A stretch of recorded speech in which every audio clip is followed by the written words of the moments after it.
Hey guys, welcome back to my channel.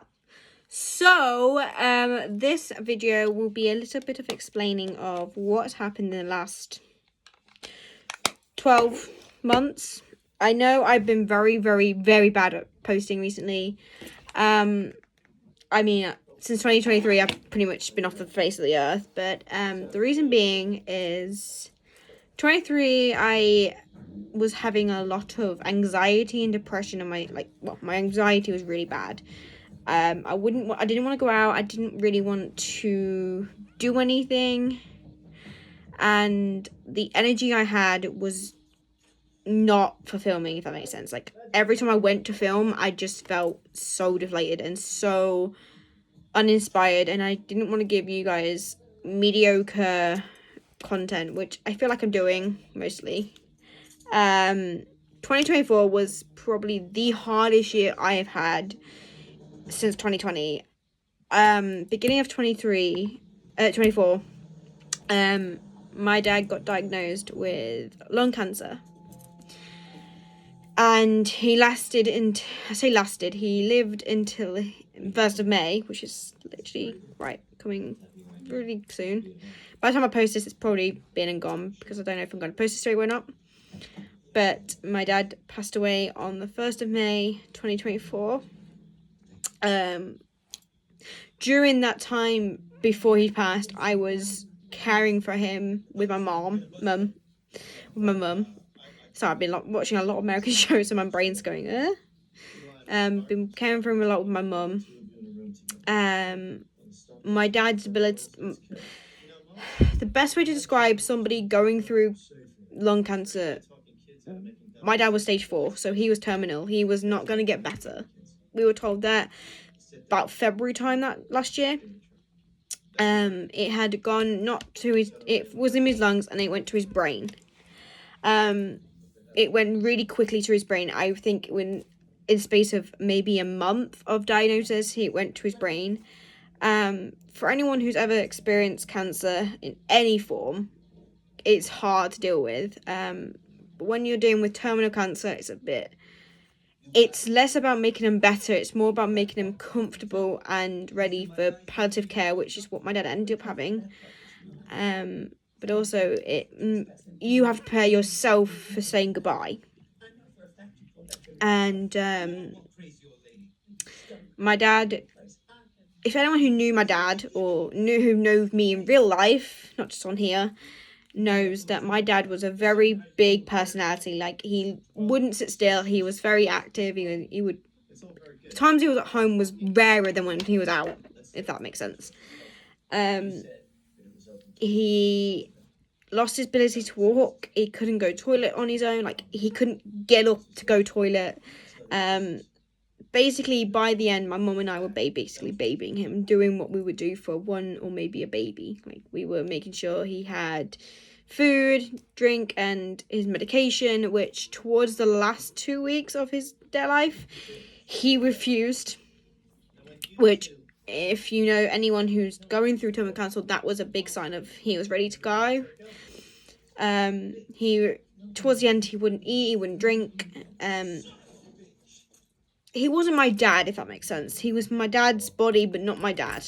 Because everything I knew about him was gone. Like, he couldn't really talk, couldn't really swallow it towards the end, and he just wasn't him. So, past his passing, I went into a kind of numb, out of my own self state, where I felt everything I was doing was for everyone else, not myself.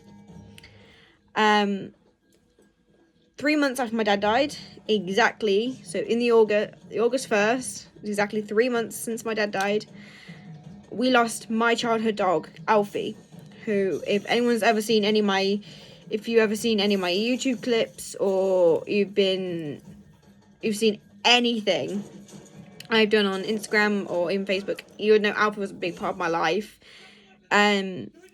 During my dad being sick, Alfie got diagnosed with a heart condition. So Alfie had fluid around his heart that was making his heart really hard to pump.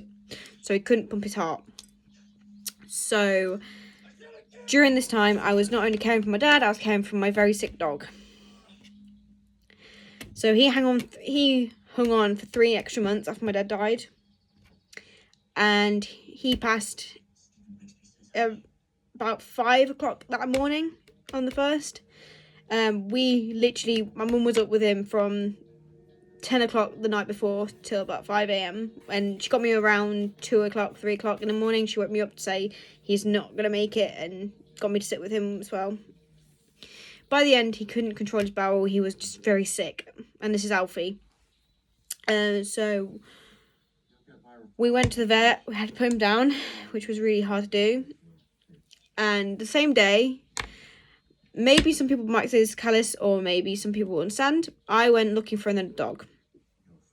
If you understand anxiety and depression, the sense of a routine, control, that was what I was looking for. It wasn't a replacement for Alfie. It was, I needed that control. I needed to have something that was routine. And I went on Dogs Trust, and I applied to adopt the dog we have now, which is called Gavin. He is so sweet, and I will probably do a video with him later in the year or month. I don't know, depends on how I feel. As I was saying, I applied and we got visitation to see him for the throughout the whole of August and some of September. First week of September, we were visiting him. 5th of September, we adopted him officially. Like, all paper was done. He came home. It was £250 to adopt, which, if you know the price of putting down a dog, which is like, some vets is like 300, some maybe more, depending on how you have to put him down, emotionally down. It's a lot cheaper to adopt a dog than it is to let a dog go, just as an overall thing. So we adopted him. He has anxiety due to kennels, which is something that I take great care with, because I get scared that he feels alone when he doesn't. So that's why I'm with him 4 days a week. My mum's here 3 days a week, well, 3-4 days a week. Well, she's there every day, but she's home all day a few days a week because of caring for my gran. So that was like that situation. Beginning of this year, 4th of January 2025, I lost my Nana, who is my dad's mum, to pneumonia, which is the... Bear in mind, I will give you one thing. My Nana survived COVID, strokes, and having dementia, and she had cancer as well. So my Nan fought for a long time, but got to January, and I think she just didn't want to live anymore, and she passed away in hospital. And we are currently in the process of sorting out getting my dad and Nana's ashes, because they're both cremated, in the same plot as my granddad. That is the process we're going through.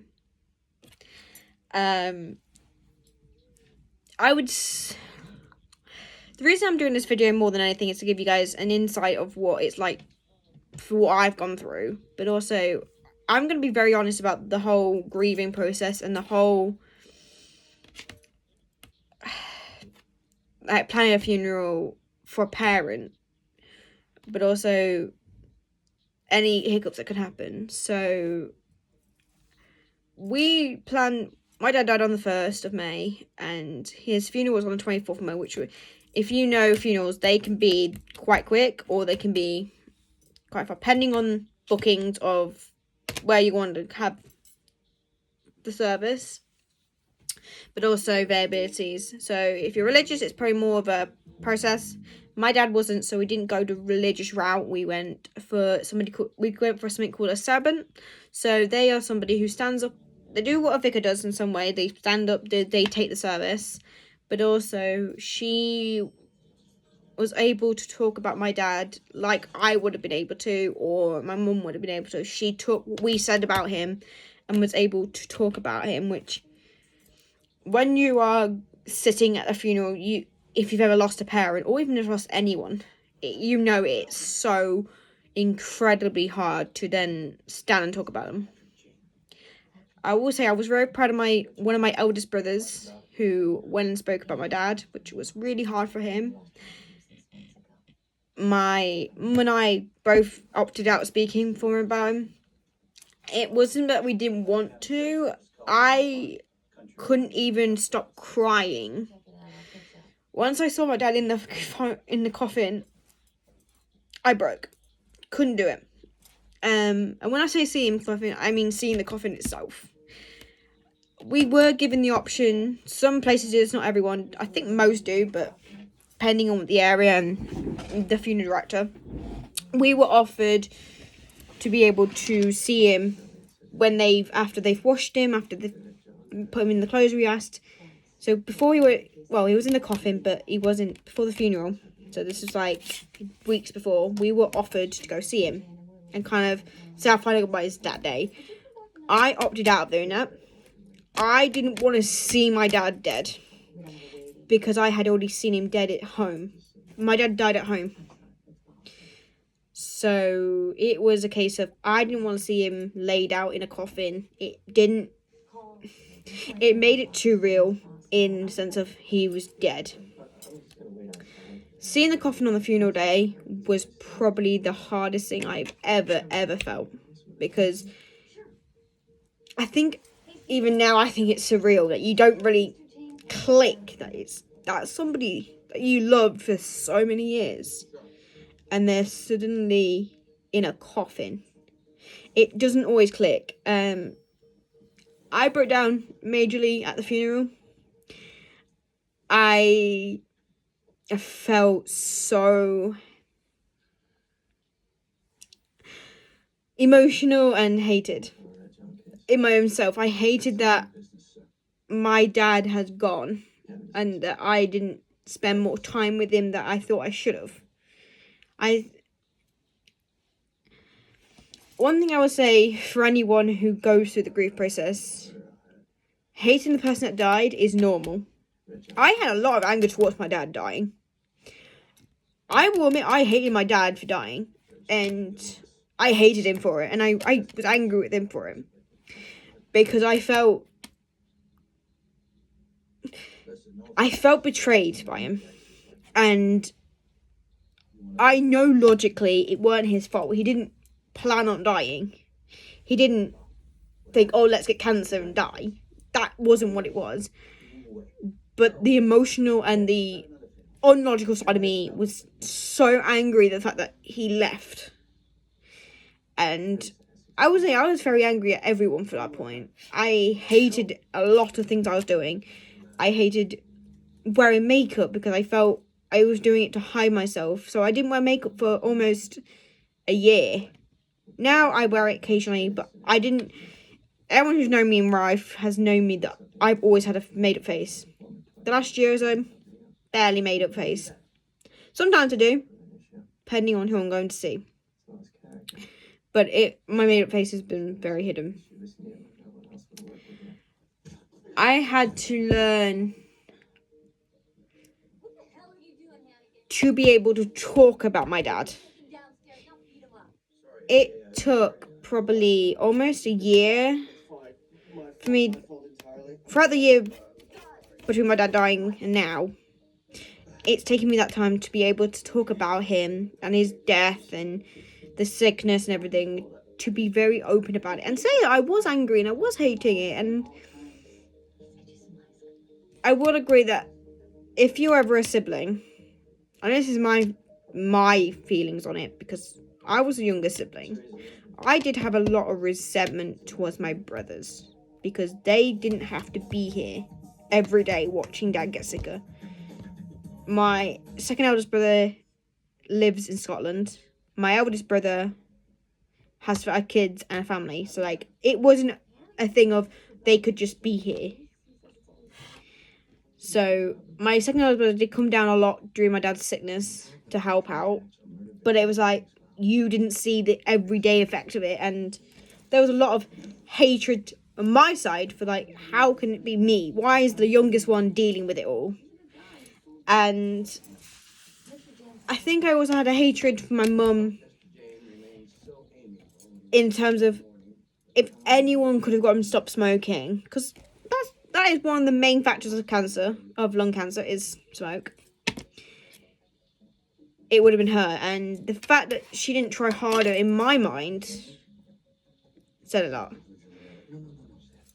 I don't want people to go and think I'm being nasty, because I have told my mum this. I've told my mum that I had hatred for her. But the difference is the more I learn about myself and about my own emotions, I recognised that hatred wasn't hatred for my mum per se. It was a hatred of not having that control, not being able to say it. And I will say, journaling and listening to music and just doing little things that I've been doing have made me more sure of myself. I learned that it's okay not to be okay with it all. It's okay to not talk about people and talk about things, because not everyone does. But then I also know the stigma of not talking about it, because the more you don't talk about it, the more stigma is about it. One thing I will say about probably the funeral side of it all, it's hard to say, is try your hardest, and I mean only if it can be possible, go for the death what they've wished. My dad wished to be with his dad. He didn't specify being buried or cremated. We originally went going for buried because that was what my dad originally wanted, in terms of he would do the whole throw me in a bag and chuck me in the river type saying, which you had to be around my family to understand that meant I wanted to be buried. But I had a conversation with him. I said if it weren't possible, as long as he was with his dad, he didn't care if it was buried or if it was ashes. We had some legal stuff where it's not been possible to bury my dad's ashes in the grave just yet. We are in the process of sorting that. It is a long process. It is a very frustrating process. And it's one very awkward and very... I would say it's more aggravating, because you're sitting going, how is it possible for something so simple be so hard?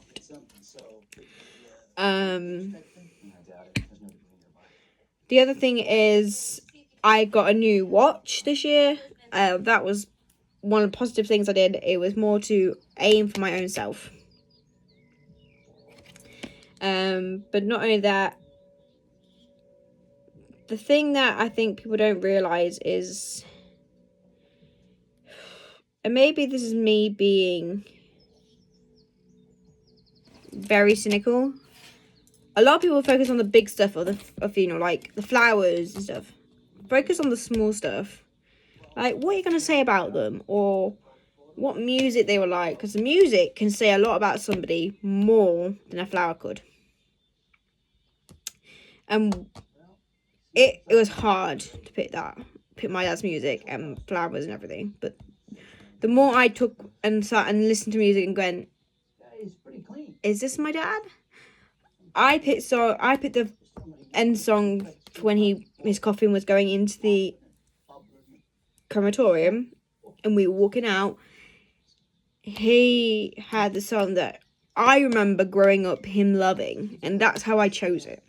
I didn't choose it for a song that symbolified him. I just picked a song I knew he loved, because it said a lot about my dad for the music he loved, not who he was.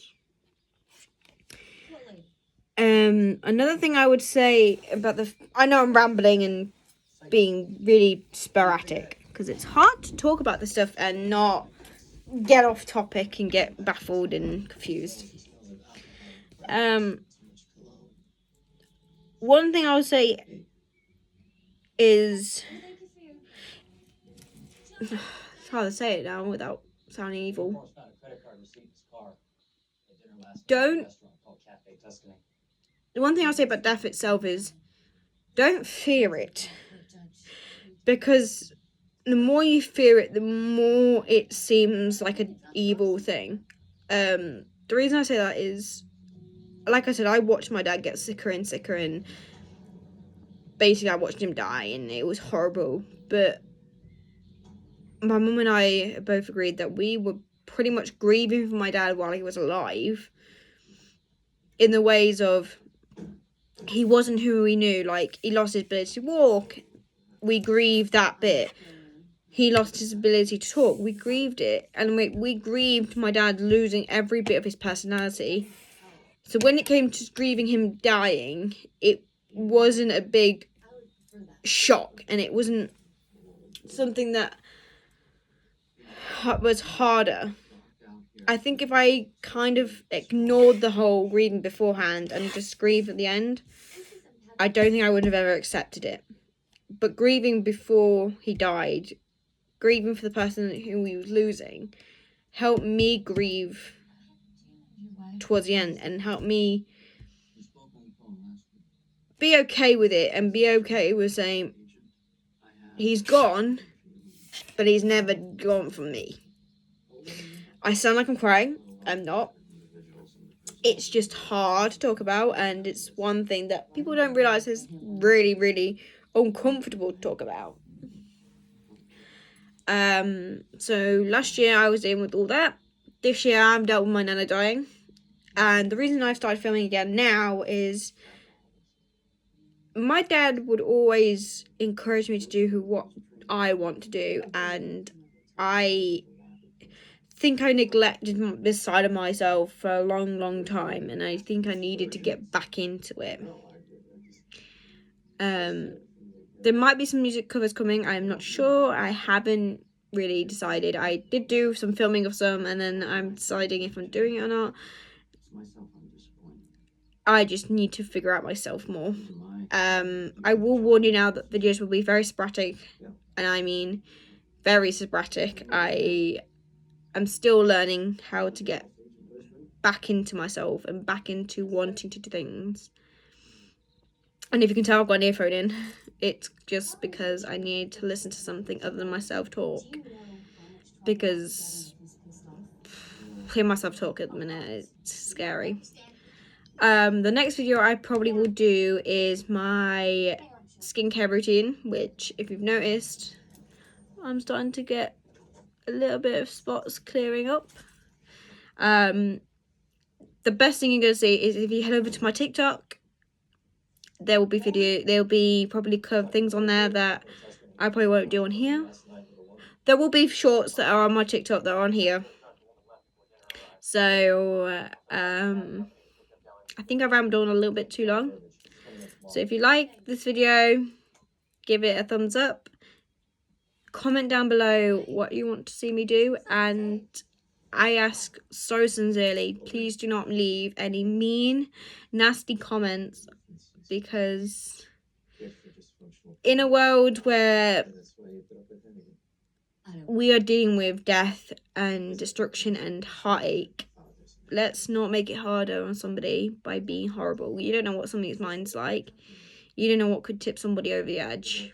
So let's keep the comment section kind, polite, and very, very sweet. And if you like the content, give me a massive subscribe.